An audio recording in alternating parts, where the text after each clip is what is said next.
Rich, a couple of things I've noticed you say on different podcasts, videos as well. The best is yet to come. And it was a line that another guest or another host rather asked you if there's one parting message that you can leave the listeners. You said the best is yet to come. So why do you think that that's something that's so pertinent to you, that you feel like you need to reinforce that, and you've reinforced it numerous times?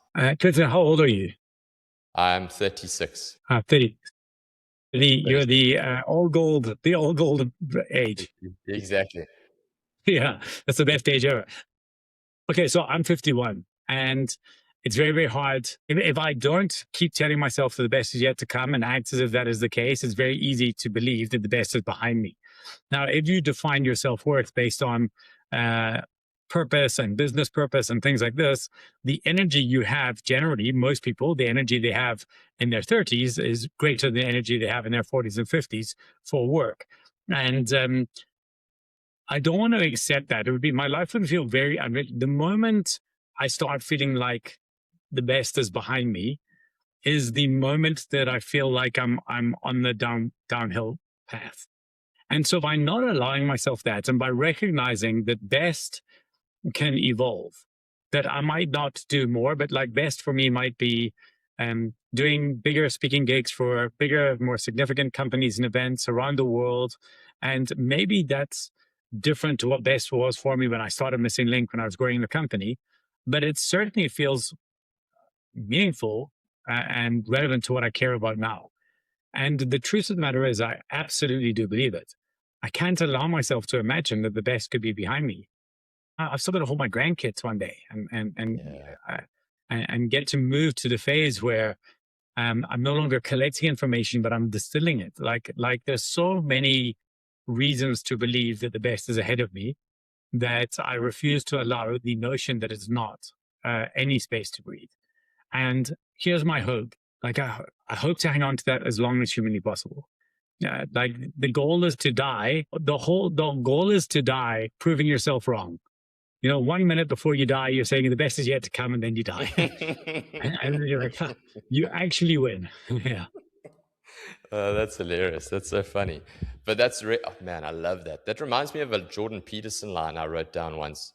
He said, the more you act out the proposition that life is good, the better it gets.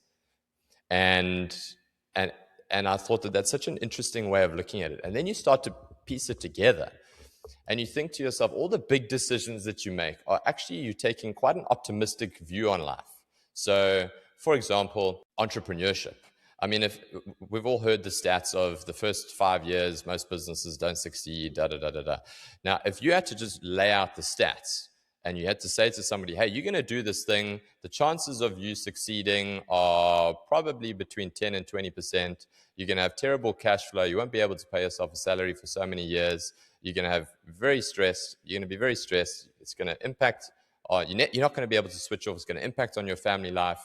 But are you in? You'd be like, that doesn't sound like a great deal to me. But to take an optimistic view of the future would be to be, yeah, I'll roll the dice. And to buy a house is taking an optimistic view of the future, because you're like, yeah, I see myself being around for a while.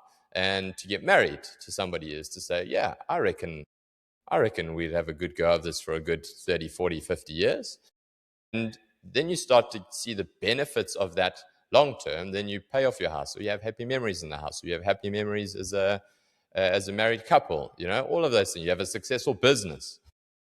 And all of those decisions are made from the basis that the more you act out the proposition that life is good, the better it gets. Because if you're assuming that life is going to get worse, then why would you do any of those things to begin with? And I thought that was, when you were speaking about the best is yet to come, I kept thinking back to that line, because I was like, they're sort of congruent.